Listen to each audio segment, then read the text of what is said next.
Este podcast é apresentado pelo Tecnoblog. O que acontece agora? Para onde a gente vai se a gente quer algo parecido com uma web social, né? A gente viu que esse experimento de pegar todo mundo, colocar num lugar só e falar, criem aí, não deu certo, entre aspas. Ou então está dando mostras de... Nossa, foi uma péssima ideia isso. Foi uma péssima ideia. Aparentemente, eu pensei que ia dar certaço e vejam só, nazistas. Daí voltou, como assim?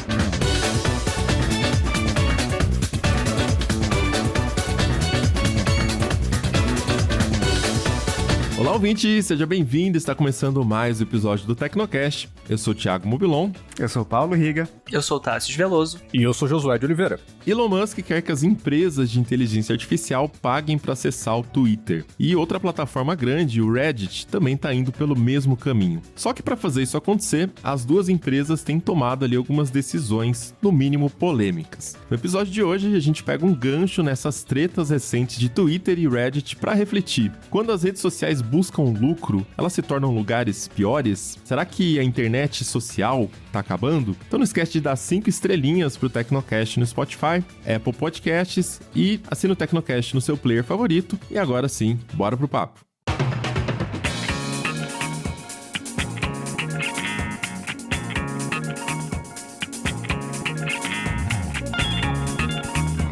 No dia 1º de julho, uma frase estranha começou a aparecer no Twitter ali. Todas as pessoas postando uma mensagem de taxa limite excedida, um print dessa mensagem. E a explicação é que o Twitter estava limitando temporariamente a quantidade de postagens que os usuários podiam ver. O motivo, segundo a explicação do Elon Musk ali, é que o excesso de empresas usando o Twitter para fazer coleta, raspagem de dados, estava causando problemas com os servidores e por isso eles começaram a limitar o acesso. O Musk já vem batendo nessa tecla tem algum tempo. Ele falou que tem centenas de empresas, talvez até mais, raspando dados do Twitter, ao ponto de que isso afeta a experiência dos usuários. E aqui, ele parece ter um alvo bem específico, que são essas empresas e startups com projetos de inteligência artificial. É uma tecnologia que envolve uma quantidade muito grande de dados, por isso eles começaram a implementar essas limitações. E o Twitter tava todo estranhão nesses últimos dias, né? Porque antes de ter esse anúncio... Nesses últimos meses. Nos últimos meses, né? Desde os primeiros dias de Elon Musk. Mas... Teve uns dias, antes desse anúncio de limite de uso do Twitter, que o pessoal, às vezes, estava sendo limitado na hora de curtir um tweet ou de retweetar, e era aparentemente um bug, mas depois, né, a gente percebeu que isso estava ligado, porque o Twitter tinha a intenção de limitar, e as quantidades são 6.000 tweets por dia para contas verificadas, então, contas verificadas ou quem é assinante do Twitter Blue, 600 tweets por dia para todo mundo, né, usuários não verificados, e 300 tweets por dia para contas recém-criadas, né? Então, para contas recém-criadas, o limite é um pouco menor, até para evitar e para bater justamente nesse ponto de tentar puxar dados do Twitter, né? De empresas puxando dados do Twitter. Esses limites foram aumentando depois do anúncio oficial, mas pela primeira vez a gente está falando de um limite de visualização de tweets no Twitter. E não é algo específico do Twitter, por mais que as pessoas amem odiar Elon Musk, não é uma coisa só do Twitter. A gente viu acontecendo no Reddit também,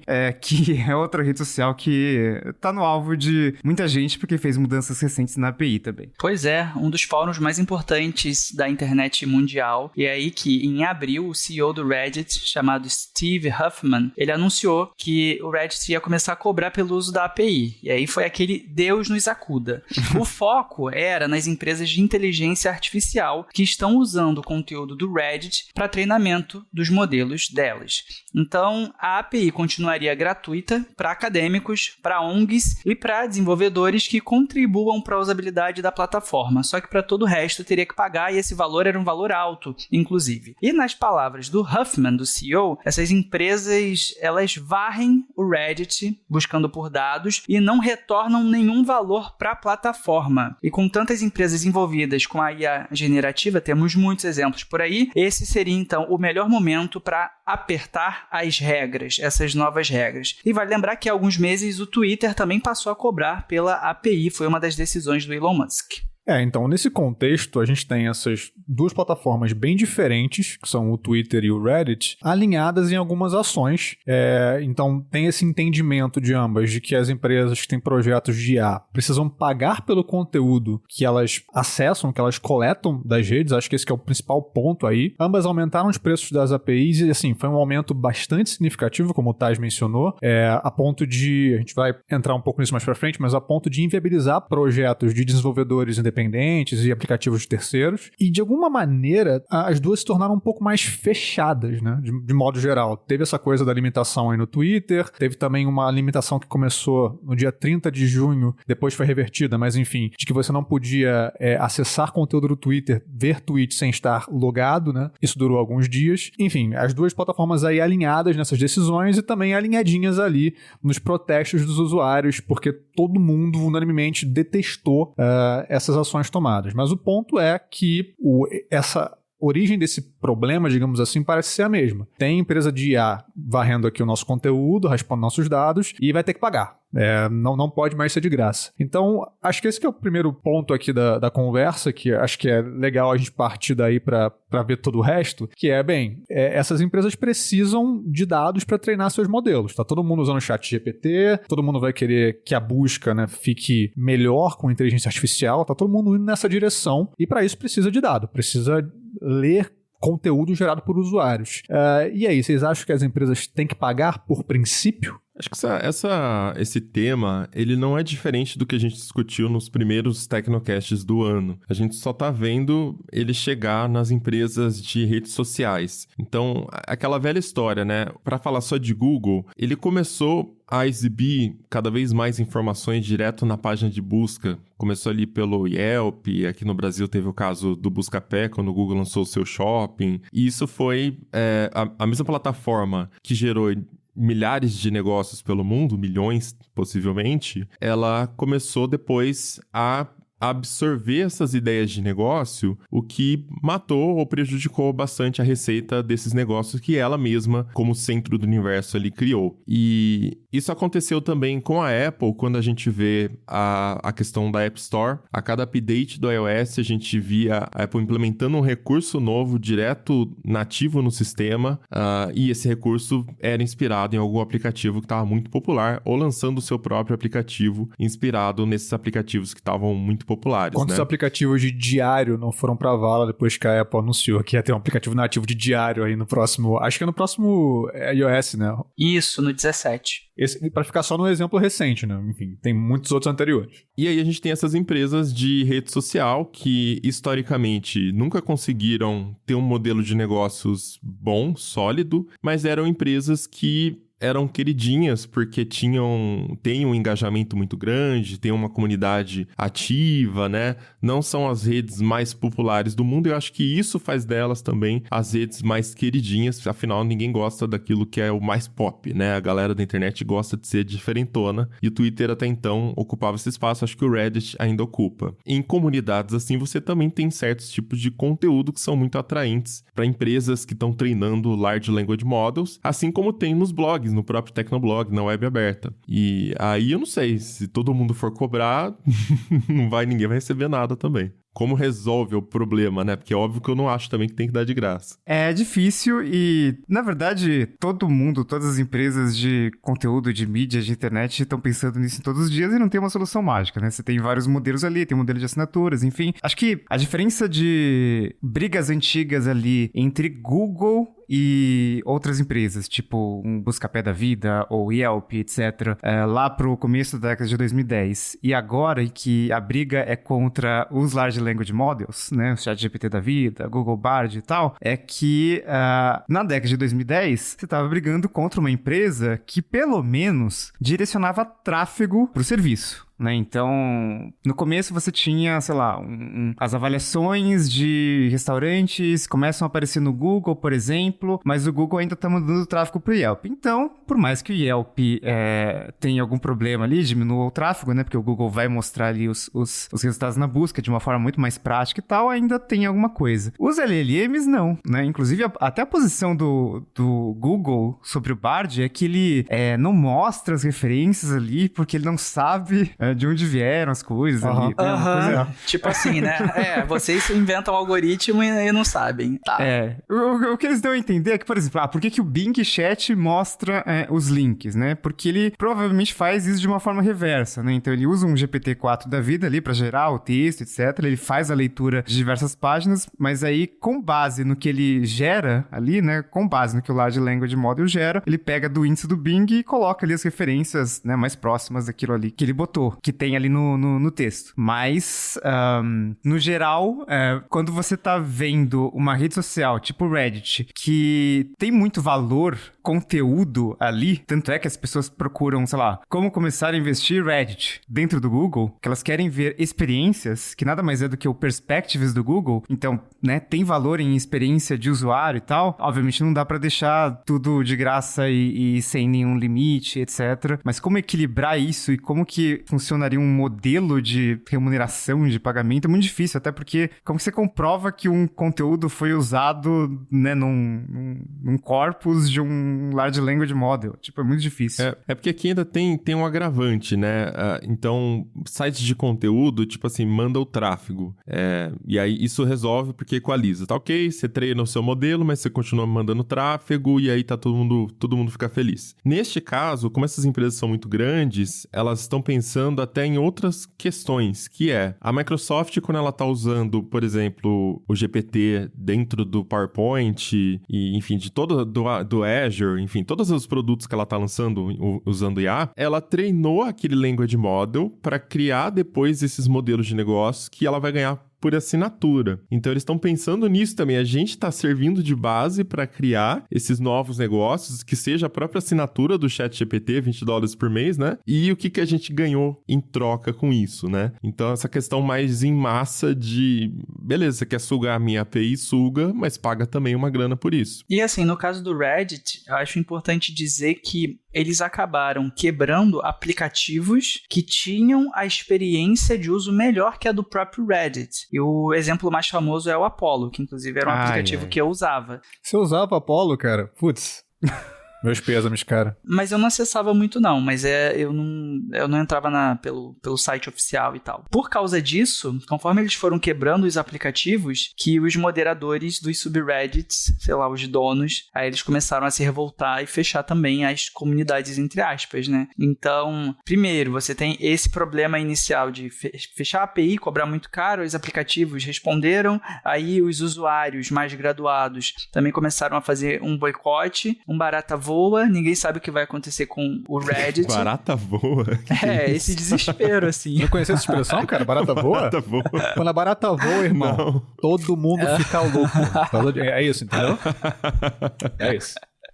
Deve ser coisa de carioca, eu nunca ouvi isso. E aí, só para dar um contexto maior sobre o Apollo, esse aplicativo que o Thay citou, é super popular ali entre usuários do iOS. Na verdade, o Reddit tem vários aplicativos de terceiros que eram, melhor dizendo, muito apreciados pelos usuários, porque dizem que o aplicativo oficial é muito, muito ruim. Eu não uso, não sei dizer, mas a galera reclama muito do aplicativo oficial. Então, esses aplicativos ali, paralelos, digamos assim, esses aplicativos de terceiros eram muito, muito utilizados. E aí, o Apollo, o criador do Apollo, que é o Christian Selig, ele falou que de repente, do nada, pelos preços que o Reddit impôs, ele poderia talvez ter que gastar $20 milhões por ano para continuar operando no aplicativo dele. Ele conta essa história no Vergecast, no podcast lá do Verge, mas foi uma coisa meio brusca, assim, né? Ele tinha o acesso à API de graça, teve durante muitos anos. Em certo momento, o Reddit começou a entrar em contato com ele para falar, olha, a gente vai começar a implementar uma política de preços e tal. E no primeiro momento ele achou isso ok. Ele falou, beleza, tô usando há muito tempo, né?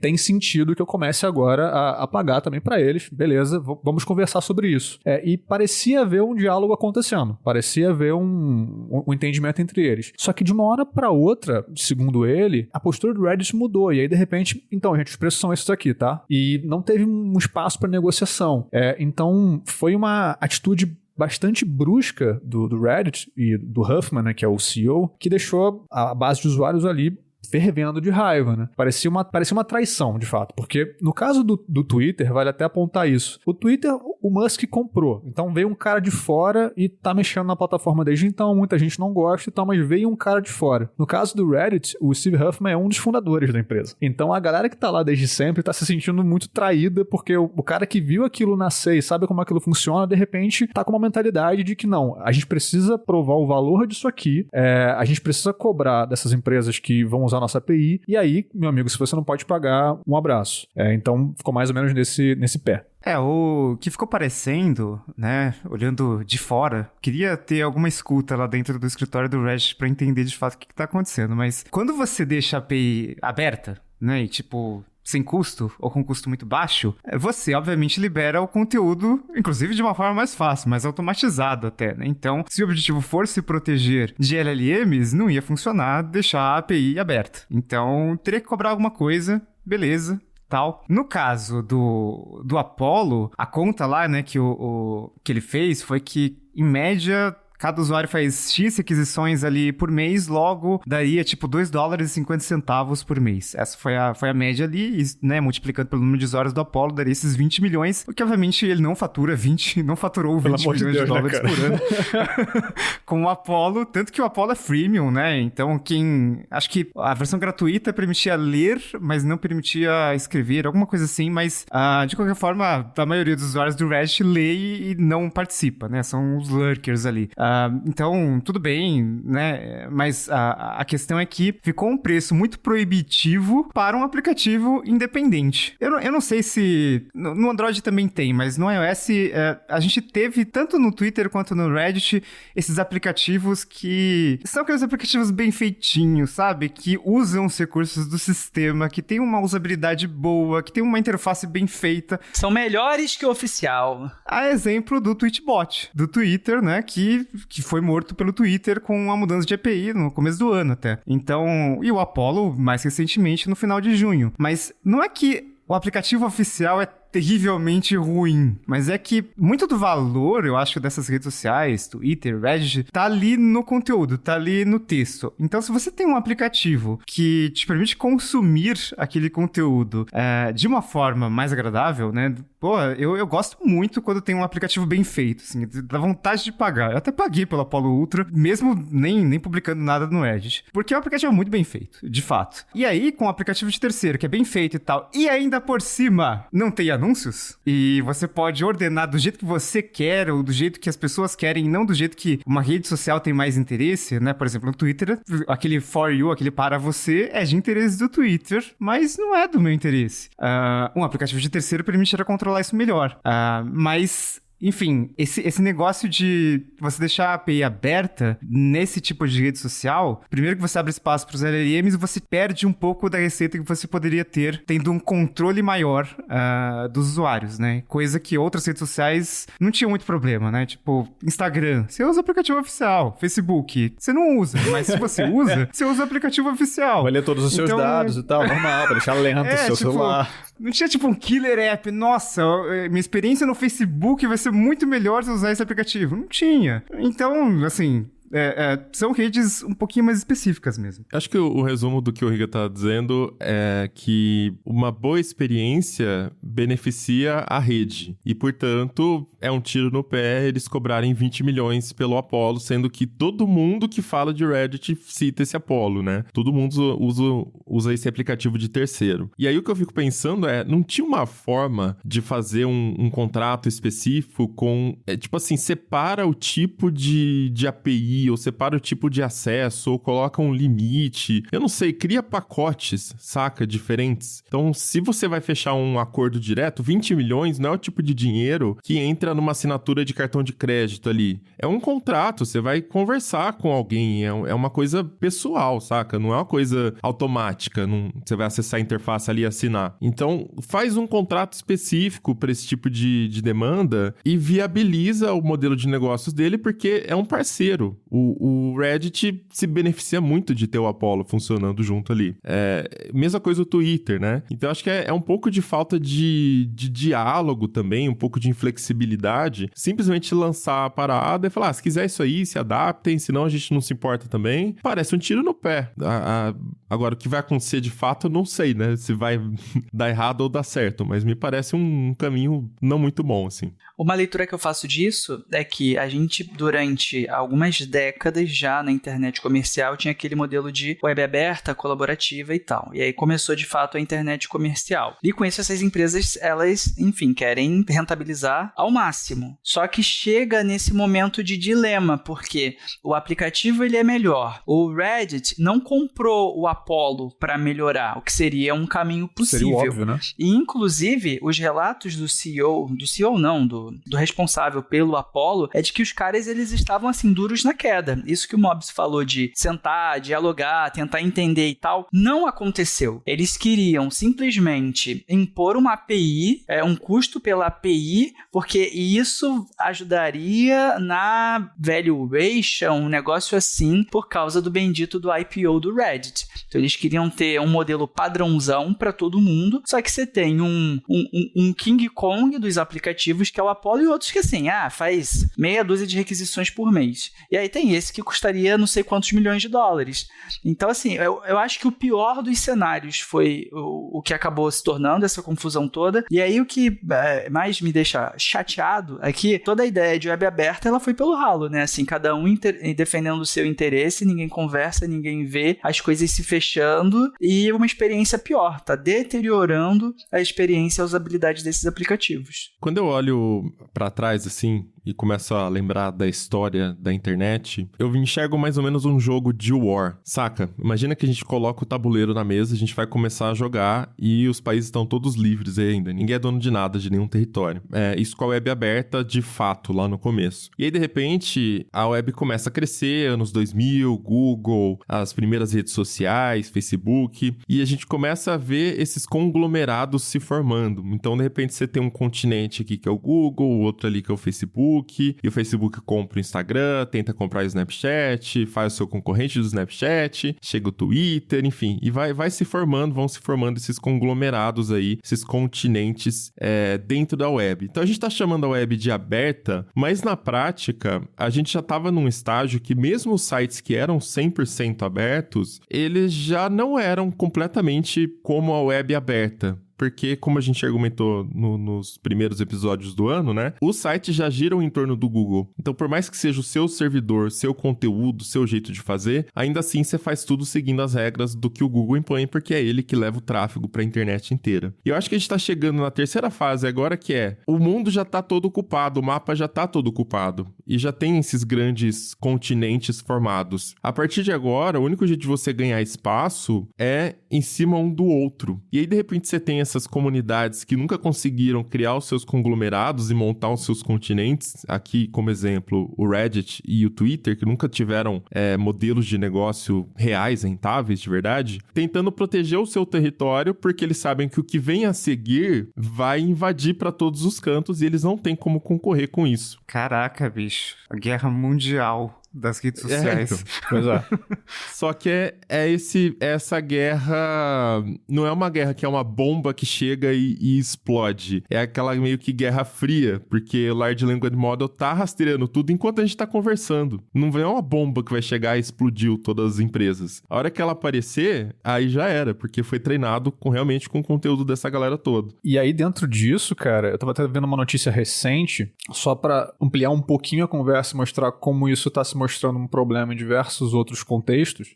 Tem toda aquela conversa de talvez, aquela suspeita de que a OpenAI utilizou material protegido por copyright também no treinamento ali do GPT, do ChatGPT, enfim. Eu vi hoje, saiu matéria no Guardian, 2 autores processaram a OpenAI por uso indevido de suas obras para treinamento. Pelo que eu vi, a primeira ação nesse sentido, né, de autores, nesse sentido lesados, porque, bem, as suas obras teriam sido utilizadas sem o consentimento deles, ignorando ali questões de copyright, porque nos Estados Unidos tem uma legislação bastante específica para isso, mas meio que tá nessa fase em que, como você não tem um arcabouço de leis formado, esses LLMs vão absorvendo tudo que eles conseguem, tudo que tá pela frente. Seja conteúdo do Reddit, sejam livros. Assim, livros, inclusive, são excelentes para treinamento de Large Language Models, porque você tem prosa, você tem estilo, você tem poesia, você tem, assim, diversos estilos ali que certamente vão ser muito valiosos para o treinamento desse tipo de IA. Então, é um problema que essa coisa da Guerra Fria, esse avanço silencioso e invisível desse inimigo,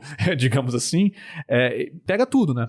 E tá todo mundo meio que sem entender como lidar. E aí eu acho que essa resposta, tanto no caso do Twitter quanto no caso do Reddit, é demonstrativo desse desespero mesmo, né? Porque o caso do Reddit é bastante claro isso, assim. Parecia haver no início um argumento razoável. Tipo, não, tem que pagar para usar nossos dados, pô. A gente tem uma comunidade aqui, a gente tem muito conteúdo valioso. Então, putz, faz sentido que vocês paguem alguma coisa para utilizar, beleza? Beleza, a gente vai discutir como isso vai acontecer. Mas aí, de repente, porque tem que fazer o IPO, isso que o Taj lembrou, o Reddit quer fazer um IPO em algum momento esse ano ainda, no segundo semestre. Então, precisa demonstrar que, de fato, a empresa vale aquilo mesmo, vale lá os 10 bilhões pelos quais ela foi avaliada. Então, você começa a ter que ter essas atitudes muito inflexíveis e muito duras que, e aí é o meu ponto, vão necessariamente contra os interesses da comunidade. Toda a reação do Reddit, no Twitter também acontece isso, todo mundo reclama, todo mundo fala que vai sair, todo mundo fala, meu Deus, cadê os convites pro Blue Sky pra eu ir embora daqui? E, sei lá, 0,3% vão pro Mastodon. Mas no caso do Reddit, a galera se rebelou do tipo assim, não, cara, isso aqui é meu espaço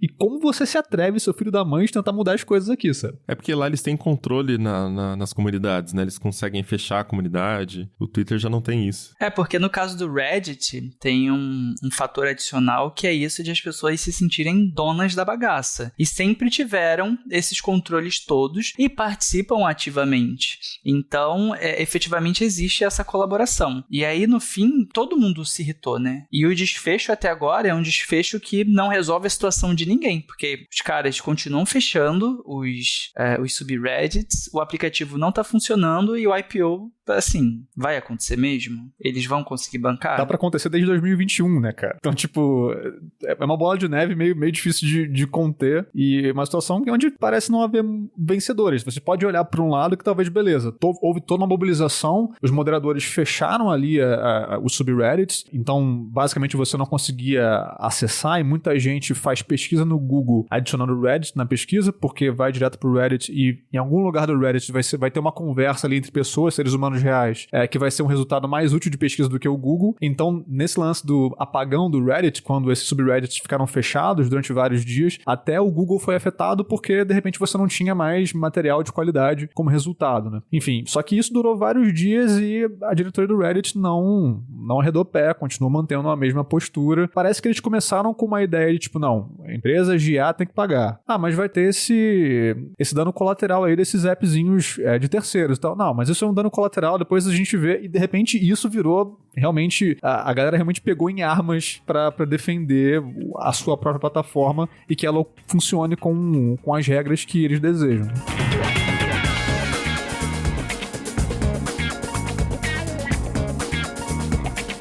O David Pierce fez uma matéria no Verge, publicou uma matéria lá falando sobre o possível fim da web social. A gente estaria caminhando para o fim dessa internet social como a gente conhece hoje. E ele levanta 3 pontos ali que eu queria trazer para a conversa também. O primeiro é que esse momento que a gente está passando tem a ver com questões econômicas, então coisas que a gente até falou esse ano, né, no episódio da quebradeira dos bancos, por exemplo, existe um ciclo econômico, a taxa de juros ficou baixa durante muito tempo, o que gerou abundância de dinheiro, capital, investimentos, e de repente a taxa de juros começa a subir no mundo todo, inflação, pandemia, e a situação muda um pouco, a grana seca, e essas empresas que eram muito voltadas para crescimento, gerar engajamento, elas são obrigadas a mudar um pouquinho o seu foco e mostrar um pouco mais resultados, coisas palpáveis para realmente se manter. Essa é uma questão que ela não é nova, ela é cíclica, né?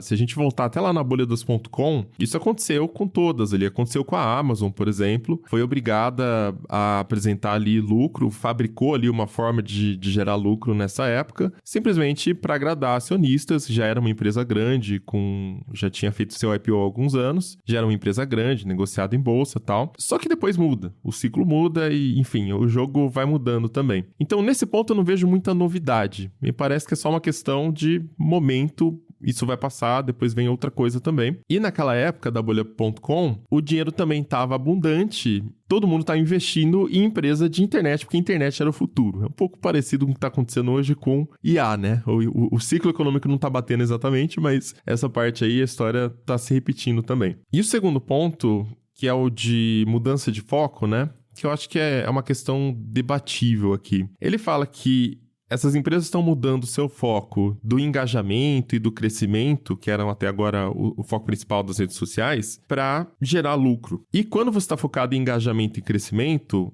você inevitavelmente vai criar produtos que as pessoas gostam. Essa é a argumentação dele. Mas quando você está focado em dinheiro, você pode ter que fazer trade-offs, né? Você pode ter que abrir mão ali de coisas, porque o seu foco é gerar resultado. Eu não sei, eu achei essa argumentação tão rasa, porque no final das contas, até ontem a gente estava reclamando que o foco exagerado em engajamento e crescimento construiu comunidades tóxicas que geram desinformação, espalham mentira pra caramba, porque a mentira e o toxicidade, eles são altamente... geram muito engajamento, gera também interfaces que são feitas para viciar o usuário. Então você não tá ali porque você gosta do produto, você tá ali porque você tá com fomo, você tá ansioso, né? Aquela coisa te segura ali. Então até ontem a gente tava criticando isso. E aí, de repente, o argumento do Pierce é que, não, peraí, então focar em dinheiro é que vai gerar produto ruim, até agora estava gerando produto bom. Vocês concordam com isso? É porque eu acho que ele fez uma análise meio preto no branco, né? Em algo que é um espectro, né? Não é do jeito que ele falou, do tipo, aumentar a receita, não importa o trade-off ali. Não, né? Você tem que fazer um produto que seja atraente, né? Para as pessoas, que tenha algum engajamento, que tenha, no final das contas, né? Onde que tá o valor do Reddit que a gente acabou de ficar discutindo aqui, né? No conteúdo que tá lá, né? E o conteúdo que faz essas pessoas. Então, se as pessoas não gostam do produto, não gostam do Reddit, não vai funcionar, né? Você tem que chegar a um equilíbrio ali, né? Mas não acho que é uma questão de, né, fazer... vamos acabar com todos os aplicativos de terceiros só porque eles não dão dinheiro pra gente e tal. Não, acho que não é uma coisa tão extrema assim, não. Me parece que a gente tá chegando nesse momento onde talvez essas empresas que não conseguiram construir seus continentes ali no mapa do War, elas não sejam tão grandes mesmo, mas elas podem ser lucrativas. Então essa questão de cobrar pelo acesso, eu não tô dizendo que a gente tem que gostar disso, mas eu tô dizendo que para a rede social, para o negócio, existe uma chance de ser algo positivo. Porque você pode criar uma comunidade de pessoas altamente engajadas e isso pode ser uma forma até de filtrar usuários que só estão ali para ficar, né, criando caos e deixando a comunidade menos agradável para todo mundo. Então a questão do modelo de negócios, para mim, não é muito relativo a, tipo, é ruim porque o foco agora é ser sustentável. Na verdade, é bom que ela foque em ser sustentável, porque senão vai ficar queimando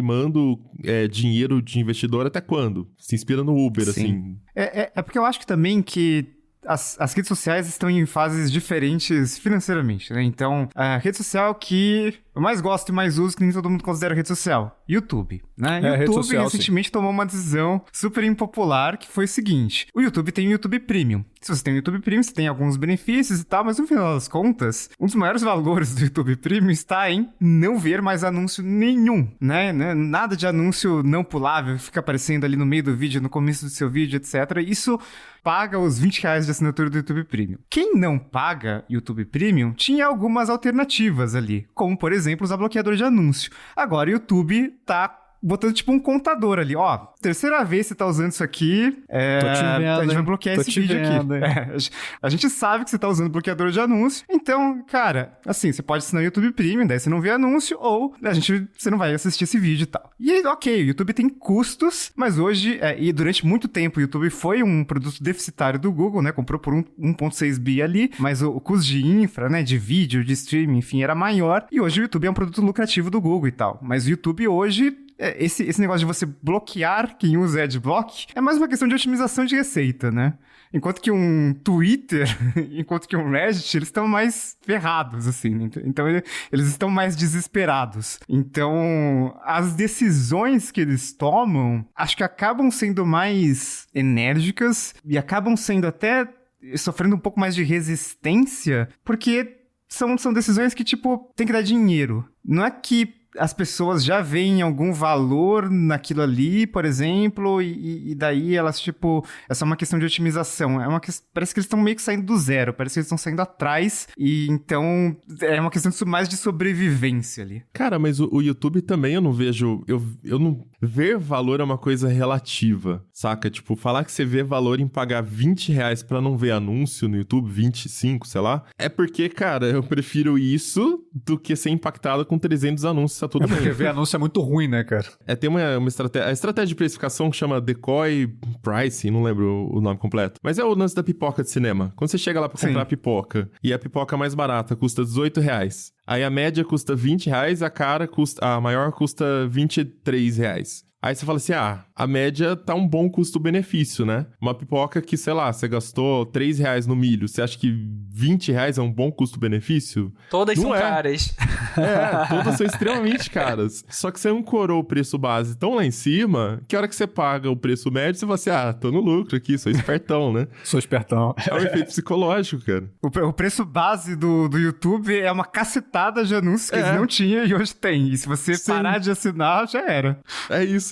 Então, tipo, no final a gente mesmo se engana, né? A gente coloca na cabeça pra justificar aquele gasto. Mas se você parar pra analisar ele individualmente, é um gasto meio, sei lá, estúpido. Mas, enfim, não tem problema também gastar, não vejo problema nisso, né?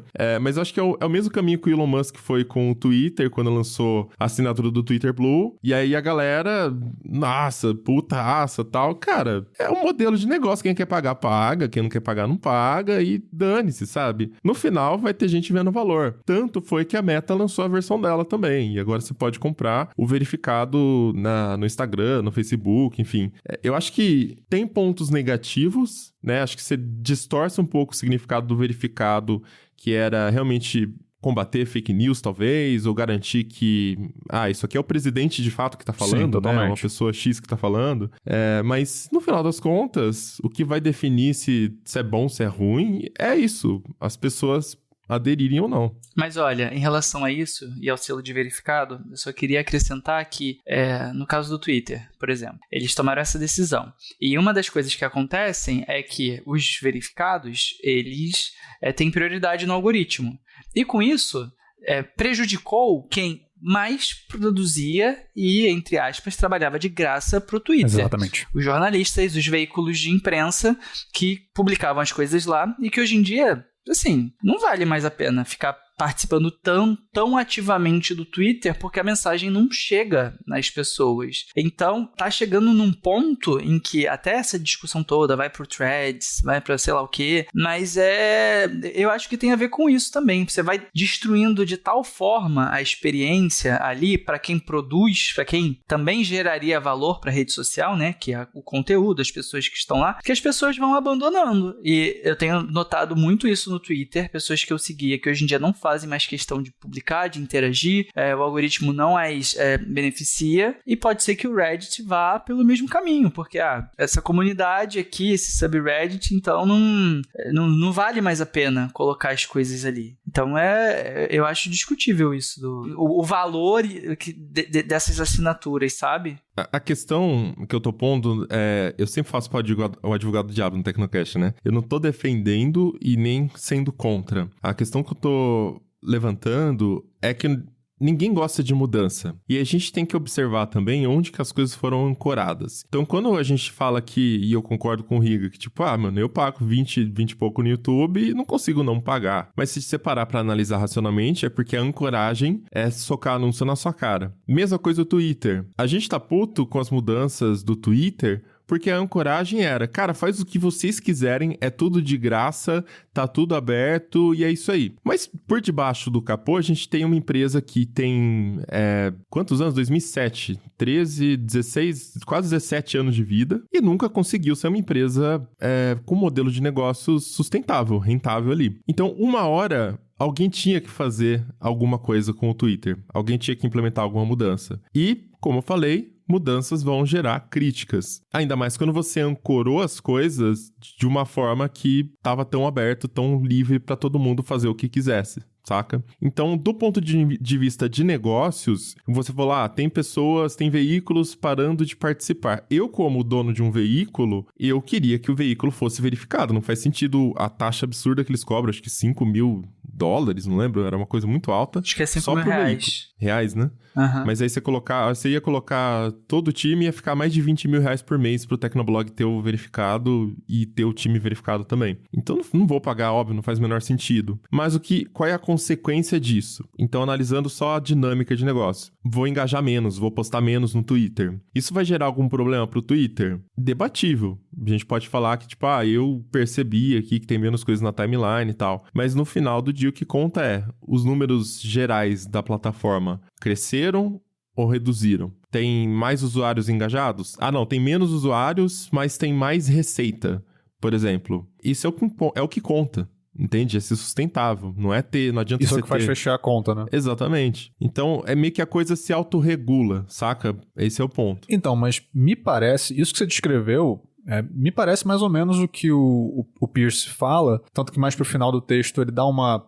Enfim, ele tenta sair um pouco do preto no branco. O que me parece que ele quis dizer no texto foi o seguinte, olha, essa época da web social, como ele tá chamando, onde a gente não tinha um foco tão grande em fazer a conta fechar, onde a ancoragem estava no lugar errado, entre aspas, que tá aqui aberto, esse é o playground, vocês podem brincar como quiserem, sejam felizes. Isso gerou um monte de aspectos ruins, como toda essa coisa da toxicidade, e enfim, que a gente já mencionou em outros episódios, e tá todo mundo careca de saber. Só que os benefícios disso foram muitos, e talvez você não conseguisse ter esses benefícios sem o lado negativo, as coisas meio que foram surgindo ao mesmo tempo, só que os benefícios eram muito grandes. O benefício é a criação de comunidades, é a criação de um produto sólido que as pessoas querem usar. É claro que o Twitter vai lá e oferece uma plataforma, oferece um produto. O Reddit é a mesma coisa, mas também os hábitos das pessoas ali dentro, a atuação das pessoas ali, uma atuação que é desinteressada de lucro, uma atuação que é desinteressada desses aspectos econômicos, que é meio que no caos, meio que na colaboração, meio que na construção de comunidade, que é uma coisa que não está pautada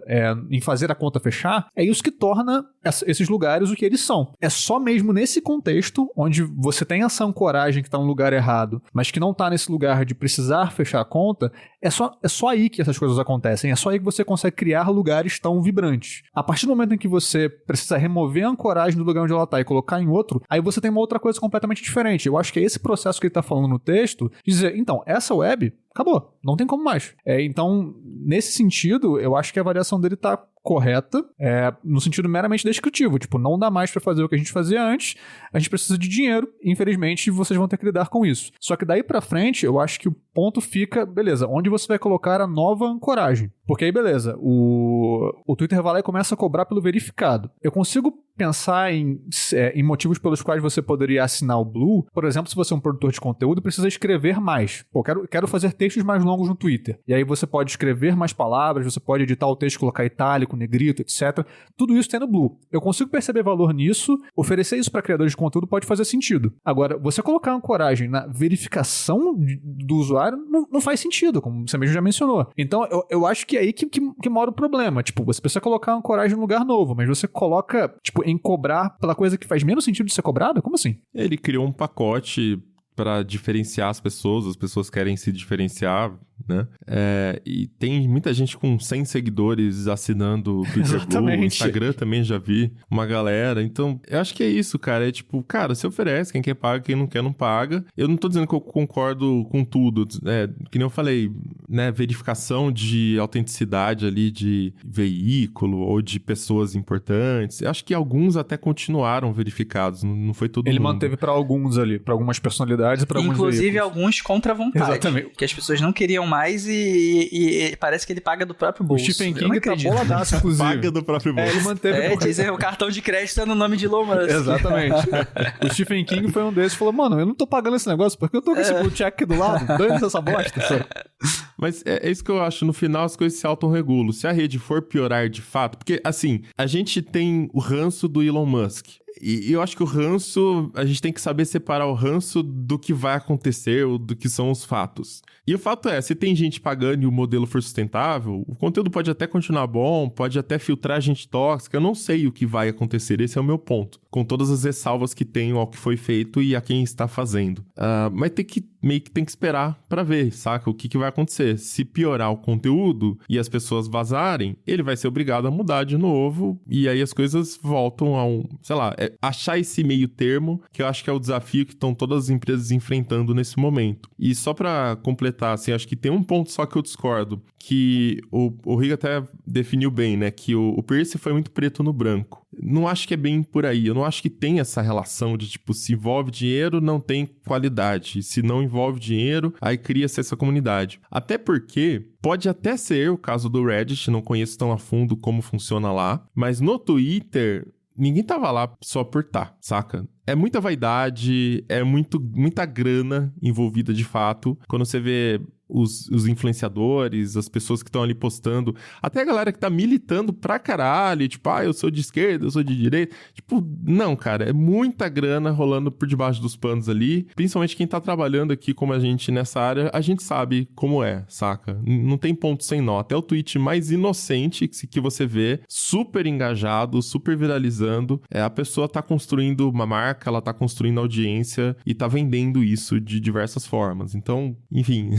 acho que não tem nenhum lado inocente, assim, nesse jogo. Eu acho que no Twitter a gente pode falar isso. No Reddit me parece ter uma lógica diferente, assim. É óbvio que ali vão ter também dinâmicas de reputação, dinâmicas de construção de, sei lá, de marca das pessoas e tal, talvez, mas, enfim, acho que a própria estrutura do Reddit, dos fóruns, não permite que isso aconteça da mesma maneira que o Twitter. Mas agora, sobre o produto, ainda nessa coisa da conta fechar e tudo mais, beleza, de fato, pensando aqui friamente, só como alguém que está, de fato, liderando ali um negócio, você precisa que a conta feche, você precisa que dê lucro, como qualquer negócio seria, beleza. Mas agora, ainda assim, separando o ranço e etc., todas as nossas questões, pensando no Twitter, eu diria que os recursos do Blue, por exemplo, para algumas coisas da assinatura, fazem sentido e são bons recursos, faz sentido você pagar por eles. Eu acho que foi uma boa mudança no Twitter. Deixando meu ranço de lado aqui, tô endereçando. Não, acho que o lance do texto maior faz sentido, tentar transformar o Twitter numa plataforma onde você consegue, sei lá, ler textos longos, etc. Acho legal. Também acho legal, embora com algumas ressalvas, as notas da comunidade. Acho que pode ser usado, dependendo de quem usa, pode ser usado de uma maneira meio negativa, mas o recurso em si, acho bom. Então, de novo, estou colocando o meu ranço de lado e dizendo, interessante, achei bom. Só que, ainda assim, cara, eu ainda acho que a experiência no Twitter hoje tá pior. Por quê? De novo, ancoragem, a verificação e o fato de que as pessoas verificadas recebem prioridade nas replies. Hoje você tem lá, em primeiro lugar, você tem aquela aba For You, que é basicamente tudo que você não quer ver. Você pode ficar na aba que você só das pessoas que você segue. Beleza, você pode fazer isso, tá na sua mão tomar essa decisão. Mas não é a primeira coisa que ele te joga na cara. Toda hora tem publicidade das mais bizarras agora. Inclusive, às vezes, com notas da comunidade. Exatamente. Publicidade enganosa. Acho massa. Isso realmente eu acho incrível. O que eu tava vendo agora é de jejum intermitente. Não, porque é um negócio tá de jejum intermitente, verificado e tal, tá lá com publicidade, e as notas da comunidade embaixo esculachando a publicidade pela qual o perfil tá pagando o Twitter. Fantástico, é um tipo de caos que eu aprecio muito. Muito bom. Então é esse tipo de coisa. O conteúdo que tá lá, pra mim, tá caindo de qualidade. Pra mim, como usuário que tá lá, tô no Twitter há 14 anos, pra mim o conteúdo tá caindo de qualidade. Então essa é a minha avaliação. Eu não tô dizendo que eu vou sair do Twitter, porque apesar de tudo eu não gosto do Twitter, mas me parece que essas decisões, essa ancoragem, tá levando na direção de uma comunidade, uma rede social com conteúdo pior. No caso do Reddit, não sei dizer se geraria isso, porque no fim das contas o que teve ali foi o protesto, o apagão e tal, e parece que esses moderadores, muitos deles, ou usuários mais hard users mesmo, a galera que pagava pelo Apollo, por exemplo, parece que eles realmente vão meter o pé. Não sei o quanto isso vai impactar a comunidade do Reddit, também não sou um usuário muito ferrenho, mas eu acho que tem como ir na direção de você acabar piorando o conteúdo de uma comunidade ao focar na necessidade da conta fechar. A conta tem que fechar, eu sei, não acho que focar na necessidade de lucro significa criar um produto pior, só que me parece que, pelo menos no Twitter, tem levado um pouco nessa direção. Esta é a minha opinião. Uma reflexão que eu faço é sobre a percepção de valor também dessas plataformas. E, bom, concordamos que o dinheiro é escasso. E aí, tirando um produtor de conteúdo, um veículo de imprensa e tal, mas um usuário regular, e ele precisa decidir, ele tem lá o orçamento dele no mês, aí de repente ele tem a possibilidade de assinar um aplicativo de rede social /fórum, e aí vocês já entenderam onde eu quero chegar, ou ele tem a escolha disso, ou então de assinar um streaming, ou então de pegar um aplicativo de música, um negócio de produtividade lá que te dá armazenamento na nuvem também e tal. Quando eu pondero sobre isso, é aí mesmo que eu chego na conclusão de que, cara, não sei os nossos ouvintes se eles vão concordar, mas eu não consigo ver valor em pagar por isso quando você vai comparando com outras coisas, inclusive com valor menor, entende? Por esse valor dessa assinatura de negócio que vai bancar a rede social, você pode ter um app de produtividade, mais escutar uma música, mais um backup, aproximadamente. Pô, pra que eu vou gastar meu dinheiro com isso? Entendeu? Sei lá, talvez se custasse menos fosse mais interessante, mas os valores também eu acho todos muito pouco atrativos nessa nova web comercial que vem sendo formatada. Eu acho que esse é o ponto no final desse modelo novo, né? Porque é o que eu tava argumentando ali, que as empresas provavelmente vão ser menores. Porque quando você tá financiando tudo com publicidade, dá a impressão que o dinheiro é infinito e dá pra ser tudo de graça, porque a publicidade vai pagar tudo. E aí quando você entra em momentos de crise, ou que, enfim, com tantas mudanças que estão acontecendo, você vai vendo que às vezes não tem um modelo de publicidade tão rentável em certos formatos de rede social, como o Twitter e o Reddit. Beleza, aí você tem que buscar outro modelo de remuneração. E quando tá todo mundo cobrando assinatura, até veículo de imprensa, que precisa também para se manter vivo e tal, as pessoas não têm dinheiro para todo mundo assinar todos os serviços. Hoje, sendo de graça, todo mundo pode estar em todas as plataformas. E elas divulgam lá que, olha, temos 3 bilhões de usuários ativos no mundo todo, né? É possível chegar nesses números gigantescos, porque é de graça, qualquer um pode se cadastrar ali. Mas chegando no momento onde você começa a cobrar pelas coisas, assim, no mundo fictício, onde as coisas são todas fechadas e cobrando mensalidade, né? As pessoas vão escolher 2, 3 coisas para pagar, e é isso, e aí acabou. Então, as empresas inevitavelmente teriam que ser menores do que elas são hoje quando são abertas e todo mundo pode usar. Claro que assim, ela pode continuar sendo híbrida, como o Twitter como a Meta fez também com o Instagram.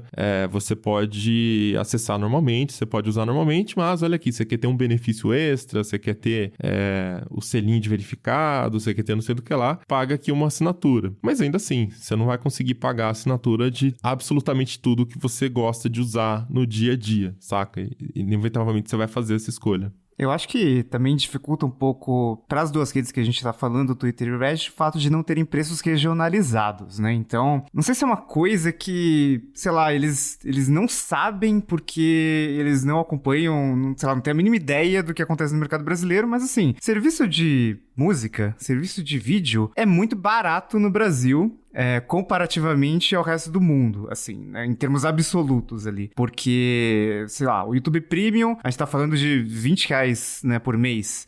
Nos Estados Unidos ele custa $10 por mês, então, né, se fizesse equivalência ali, daria R$50, R$60 ali no mês. Twitter Blue, o preço dos Estados Unidos ele é basicamente convertido de dólar para real, então, de $8 vira R$42, né, então até um pouquinho mais de R$5 o dólar. O Reddit só cobra em dólar, né? Que é $6. Então, nos Estados Unidos, eles são mais baratos do que um serviço de música, do que de um serviço de vídeo e tudo mais. E talvez as pessoas consigam enxergar até um valor, até porque elas têm um poder aquisitivo maior, né? Tem um poder de compra maior, então fica um pouco mais fácil ali de colocar na conta do mês.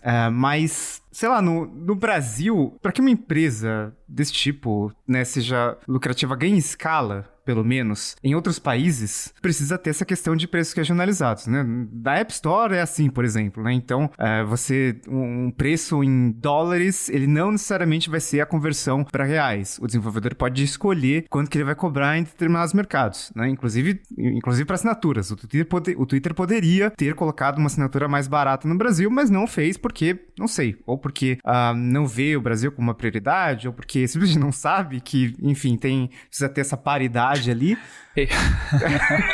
Ele tem apenas 6 anos, não sabe. Mas, enfim, o Twitter não colocou. Mas, pra dar certo, enfim, pra ter um custo-benefício que as pessoas enxerguem alguma coisa ali e tal, precisa ter isso. E essa coisa que o Mobilon falou das empresas talvez ser menores, acho que casa um pouco com o final do texto do Pierce, talvez seja um ponto legal de comentar também, em que ele fala, tipo, beleza, vamos tomar que isso está acontecendo, que esse parece ser o caminho que as coisas estão tomando. O que acontece agora? Para onde a gente vai se a gente quer algo parecido com uma web social, né? A gente viu que esse experimento de pegar todo mundo, colocar num lugar só e falar, criem aí, não deu certo, entre aspas. Ou então está dando mostras de... Nossa, foi uma péssima ideia isso. Foi uma péssima ideia. Aparentemente, pensei que ia dar certaço e vejam só, nazistas. Daí voltou, como assim? Mas enfim, o que viria em seguida? E aí ele, argumentando de forma diferente, eu acho que ele apresenta algumas opções, de maneira hipotética, ele não tá cravando nesse caso, né? Tipo, cara, talvez a experiência dessa web social, de ter várias pessoas num lugar só, acabe se transferindo para lugares menores. E aí não necessariamente empresas menores, mas outras plataformas que agora apresentam essa característica de conseguir congregar várias pessoas num lugar, mesmo que em número menor. Então ele cita, por exemplo, Discord, ele cita, por exemplo, Telegram, WhatsApp, que estão com canais e, enfim, lugares em que você consegue se conectar com outras pessoas via interesses comuns, em comunidades e tal. Então, talvez ele argumenta, uma das opções de uma internet social daqui pra frente seja a gente diminuir a escala e optar por lugares menores, onde a gente não tenha todos os problemas que inevitavelmente surgem de ter tantas pessoas num lugar só. A gente precisa de mais redes sociais antissociais, então. O que eu tava conversando com um amigo esses dias, e é outro desbravador da internet, assim como nós, ele tava perguntando exatamente isso. Tá, mas pra onde a gente vai, já que tá tudo dando errado? E, sinceramente, a minha impressão hoje em dia é de que a gente não vai pra canto nenhum. Que as pessoas, aquilo da internet, como era lá nos tempos áureos do Twitter, aquilo passou. A internet hoje em dia ela é muito mais comercial, tem muito mais interesse. Não que não tivesse naquela época, mas hoje em dia, tudo isso que a gente tem visto no sentido de rentabilizar e tal, também leva para esse caminho. E, sinceramente, as pessoas também envelheceram e cansaram. Tem uma questão comportamental aqui, de você tem um tanto de compromissos, tem um mundo corporativo para lidar, muita gente tem filho para cuidar. Então, o público que estava no Twitter e foi se desinteressando do Twitter não necessariamente vai para outro lugar, talvez só desligue o celular. E os públicos mais jovens, a verdade é que eles já escolheram a rede social deles, que é o TikTok. Então, eu vejo muito esse embate, sei lá, pra mim tem um contorno até de crise de meia-idade, sabe? Do tipo, o que eu vou fazer agora? Nossa, não é do jeito que eu imaginava e tal. Eu tô bem com essa impressão de, essa rede social tá acabando e... Na real, nem vai ter outra. E tá acabando, esse que é o... Tá acabando, o que tá acabando? O Elon Musk não tem nem um ano no comando do Twitter ainda. Eu sei que, assim, de novo, eu não tô defendendo. A gente já fez Tecnocast, a gente já falou mal o suficiente do Elon Musk. Enquanto não fechar pelo menos um ano fiscal pra gente ver o que aconteceu com o lucro, o que aconteceu com o engajamento ou com o crescimento de usuários, enfim, tá acabando o quê? É simplesmente estatística de umbigo. Mas, assim, que ano fiscal? Ele é o dono e ele não é obrigado a publicar nada. E assim, você acha que ele vai publicar? Verdade, eu não acho fechou, que ele vai né? publicar. Ops. Esse papo aí da taxa limite excedida pra proteger a integridade da plataforma, muita gente não compra essa... Bem lembrado. Essa desculpa, assim, sabe? Então, não sei, os números que são estimativas, e assim, não são nem estimativas tão confiáveis, mas tudo bem, vou jogar aqui na conversa. É de que o valor do Twitter já estaria pela metade em relação relação ao que ele comprou. Então o cara tá destruindo o valor do Twitter com tudo que ele fez até agora. E aí, saindo dos números que não são confiáveis pro nosso uso hoje em dia e das pessoas com quem a gente conversa, e muitos são ouvintes ou fazem o perfil aqui do Tecnocast, vocês acham que vocês estão usando mais ou menos? Eu acho que eu uso muito menos hoje em dia. Eu vejo menos coisas interessantes. Já tem uns 5 anos que eu tô usando. Você aposentou no Twitter, né? Tá insuportável, cara. Antes do Elon Musk.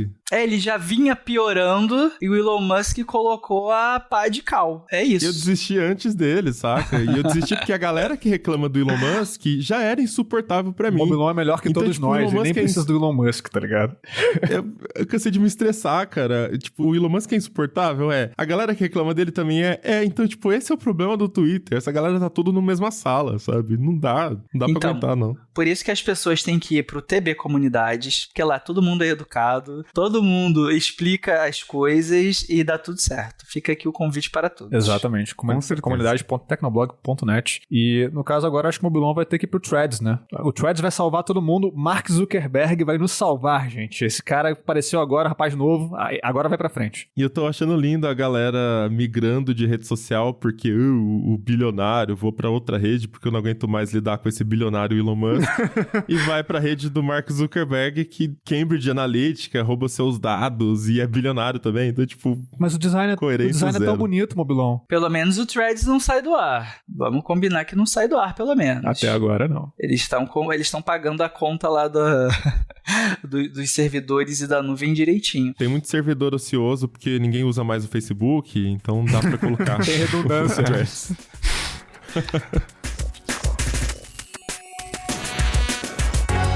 Então é isso, vamos chegando ao final de mais um episódio do Tecnocast. E aí, conta pra gente como é que você acha que se resolve esse problema aí da web aberta, ficando fechada, tentando fugir das LLMs. Você acha que as empresas vão ter que pagar pra usar os conteúdos? E aí, como é que ficam também os veículos e outros sites que não têm condições, não têm poder de barganha ali? Manda pra gente seus comentários lá na comunidade.tecnoblog.net ou comenta com a gente no Twitter, só chamar o @Tecnocast. Se quiser continuar o papo com a gente em todas as redes, eu sou @Mobilon, @Paulo Riga, @Tássios e @Josué de Olive, com V mudo no final. E este Tecnocast foi editado e sonorizado por Ariel Libório e a arte da capa é do Vitor Pádua. Este Tecnocast vai ficando por aqui, a gente volta com outro semana que vem. Até lá.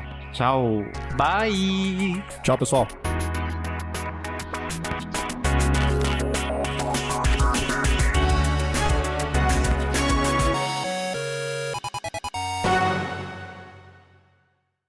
Cara, meu último tweet foi dia 8 de março de 2022, foi mais de um ano. Nossa. Galera, me sigam no Threads pra não ver meus conteúdos. Mas de vez em quando você dá like, né? O Riga é lurker também no Twitter. Não só no Reddit, mas também no Twitter. O Riga é tipo um LLM. Ele tá ali sempre escondido e tal, vagando e observando. Nossa, anotando tudo. Pessimamente treinado, porque os dados aqui não vale a pena. Sempre que eu abro a timeline, 90% das vezes eu me arrependo. Eu digo, por que eu tô vendo isso, sabe? Você já virou? E é viciante, cara. Não sei por quê. O Riga seria então um LLM nazista e comunista ao mesmo tempo, né? Igual aquela... Nossa, lembra acho que é da TEI? Tinha um bot da Microsoft que eles deixaram aberto. Por 24 horas, e tipo, em 24 horas virou nazista o bot, porque ela aprendia com as interações dos usuários. Cara, que merda isso.